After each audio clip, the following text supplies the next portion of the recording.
बिस्मिल्लाहिर्रहमानिर्रहीम। अस्सलाम वालेकुम। कैसे हैं जी आप सब लोग? उम्मीद करती हूँ खैरियत से होंगे। और माशाल्लाह रमज़ानुल मुबारक का पहला अशरा जो है वो गुज़र चुका है और सबका बहुत अच्छा ही गुज़रा होगा, मुझे उम्मीद है। और इंशाल्लाह जी आगे का रमज़ान भी हमारा बहुत अच्छा गुज़रेगा इंशाल्लाह ताला। और आज मैं हाजिर हूँ जी स्पेशल रमज़ान रेसिपी के साथ। इफ्तार रेसिपी है और बहुत ही यूनिक है, इसको ज़रूर ट्राई कीजिएगा। और अगर आप लोगों को मेरी वीडियो जी अच्छी लगे तो वीडियो को लाइक कर दीजिएगा, चैनल को सब्सक्राइब कर लीजिएगा और बेल आइकन को प्रेस करना बिल्कुल भी मत भूलिएगा, क्योंकि मेरी हर आने वाली न्यू वीडियो इफ्तार स्पेशल में आप लोगों तक बआसानी पहुंच सके। तो चलिए शुरू करते हैं अल्लाह ताला के बाबरकत नाम से, जो बड़ा मेहरबान और नहायत रहम करने वाला है। तो सबसे पहले जी, अगर घर में मौजूद है, एक आलू भी घर में मौजूद है, एक या दो अंडे मौजूद हैं, तो उसके साथ हम बहुत ही मज़े की इफ्तार जो है ना वो स्नैक्स तैयार करेंगे। बहुत ही मज़े के और यूनिक से हैं। तो ये देखिए जी, मेरे पास एक बड़ा साइज़ का पोटैटो था, आलू था। इसको मैंने वॉश कर लिया। वॉश करना ज़रूरी है ताकि इसके ऊपर से जो मिट्टी वगैरह है, डस्ट वगैरह जो भी लगी होती है वो उतर जाए, ताकि वो साथ में मिक्स ना हो जाए। उसको वॉश करने के बाद मैंने पील ऑफ कर दिया है। पील ऑफ करने के बाद जी इसको मैंने कर लिया है ग्रेट। ये देख सकते हैं ग्रेट करते हुए इनका कलर ये देखें किस तरह ब्लैकिश में आ गया है और डार्क हो गया है। जब मैंने ये देखें पानी डाला है तो कैसे जो है जिनका ये देखें किस तरह इसके ऊपर झाग बन रही है और ये स्टार्च आ रहा है। तो ये हम लोगों ने इसका जो है ना 2 से 3 पानी, 4 पानी भी आप लोग, जब तक ये बिल्कुल साफ पानी नहीं हो जाता ना तब तक हम इनको वॉश करेंगे। 3 से 4 पानी खुले पानी से हम लोगों ने वॉश करना है। और जो एग मैंने आप लोगों को दिखाए थे, 2 हैं मेरे पास अंडे थे, इनको मैंने बॉईल कर लिया था। बॉईल करके इनको ठंडा मैंने कर लिया था। और जी उतनी देर में मैंने ये आलू अपने ग्रेट करके रख लिए थे। ये देखें जी, आलूओं को मैंने ग्रेट करके धो लिया।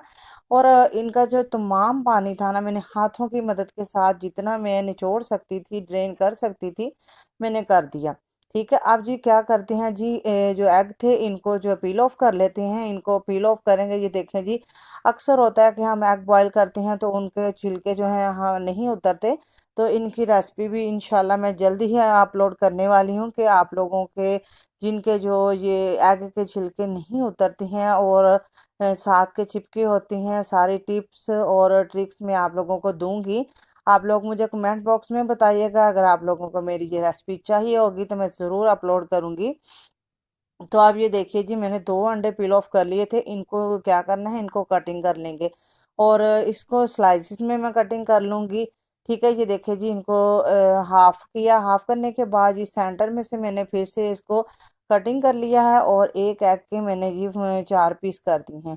ठीक है, इतने ही हम लोग इसको पीस करेंगे। इनको पीस करके हम लोगों ने रख लेना है। अब क्या करेंगे जी, जो बाकी की स्पाइसेस हैं और जो बाकी की चीज़ें इनके साथ जाएंगी वो हैं जी, वो रेडी कर लेंगे साथ में। और आलूओं को मैंने जो ग्रेट किए हुए थे इनको खुले बर्तन में मैंने ट्रांसफ़र कर दिया है, क्योंकि प्लेट में जो हम बनाने जा रहे हैं वो प्लेट में मिक्सिंग बिल्कुल नहीं होगी, तो इसलिए खुले बर्तन में इनको करना ट्रांसफ़र बहुत ज़रूरी था। ये देख सकते हैं बिल्कुल ड्राई है और इस तरह ही आप लोगों के ड्राई होने चाहिए। हल्की सी नमी हो तो कोई बात नहीं, लेकिन ज़्यादा नमी नहीं होनी चाहिए, क्योंकि ज़्यादा नमी होगी तो ये कबाब बिल्कुल नहीं आपको लोगों के बनेंगे।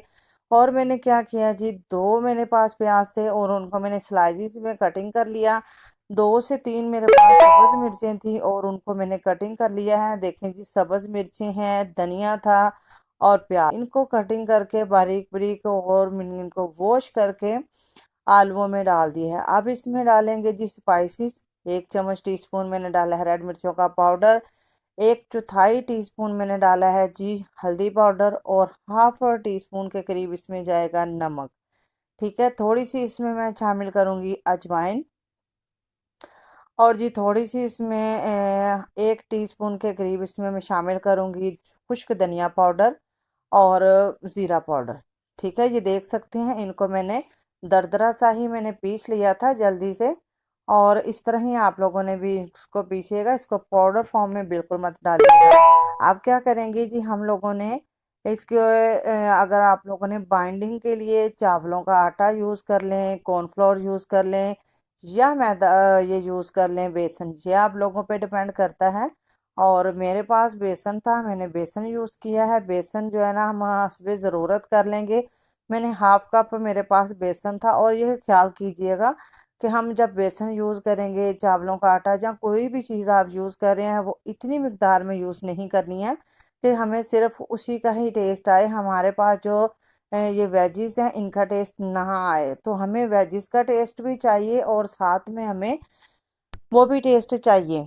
ठीक है। इसका जो हम ये डाल रहे हैं बेसन या चावलों का आटा या कॉर्नफ्लोर जो भी चीज़ है, ठीक है। तो अब ये देखें जी, इनको मैंने पानी शामिल नहीं किया है और पानी नहीं मैंने शामिल किया, इसी तरह इनको मिक्स कर लिया है। कुछ ही देर में जब ये नमक शामिल किया है, कुछ ही देर में ये प्याज और जो पोटैटो हैं ये अपना पानी छोड़ेंगे और इतना पानी छोड़ देंगे कि जिसके साथ ये कबाब आसानी के साथ हम रोल कर सकते हैं। तो इसमें जो है ना डालना बिल्कुल भी ही ज़रूरी नहीं है। ये मैंने थोड़ा सा इसमें जो है ना बेकिंग पाउडर शामिल किया है, baking soda, sorry, baking soda थोड़ा सा शामिल किया है। और ये ऑप्शनल है, अगर आप लोग शामिल करना चाहें तो ठीक है, नहीं तो इसको स्किप कर सकते हैं। ये देखिए जी, बैटर हमारा बिल्कुल रेडी है कबाब के लिए। आप ये देखिए जी, इसको क्या करेंगे, इसको थोड़ा सा बैटर लेंगे, इसको जैसे एक टिक्की होती है टिक्की की तरह हाथ पे फैला लेंगे। बिल्कुल पतला सा फैलाना है, ज़्यादा हम लोगों ने इसको थिक नहीं करना। इसके ऊपर एक स्लाइस अंडे का हम रखेंगे और इतना ही जितना हमने इसे नीचे वाला बैटर लिया है ना, इतना ही हम ऊपर से बैटर लेके और इनको दबा के, बिल्कुल हल्के हाथों के साथ हमने दबा के इसका रोल तैयार कर लेना है। रोल या कबाब आप जो भी इसको शेप देना चाहें या कुछ और भी शेप आप देना चाहें तो दे सकते हैं, लेकिन मुझे ये थोड़ी यूनिक सी लगी थी तो इस वजह से ये मैं बना के साथ साथ ही डालती जाऊंगी। इसको हम रख नहीं सकते हैं क्योंकि ये पानी जब और छोड़ेंगे तो ये और जो है ना पतले हो जाएंगे। ठीक है। ऑयल गरम था, ये देख सकते हैं ऑयल कितना गरम था। और जी ये इसमें डाल के हम लोगों ने ज़्यादा, आप लोगों ने गरम ऑयल में मत डालिएगा क्योंकि ये ऊपर ऊपर से पक जाएंगे, अंदर से कच्चे रह जाएंगे। तो ये बिल्कुल नॉर्मल सा जो ऑयल होगा ना, जब आप डालें तो बबल बन रहे हो, इतने ऑयल में आप लोग डालिएगा। तो जी ये देखिए जी, मैंने जो है ना अब इसको डाल दिया है जितने आपके बर्तन में आए जो इसमें आप फ्राई कर रहे हैं।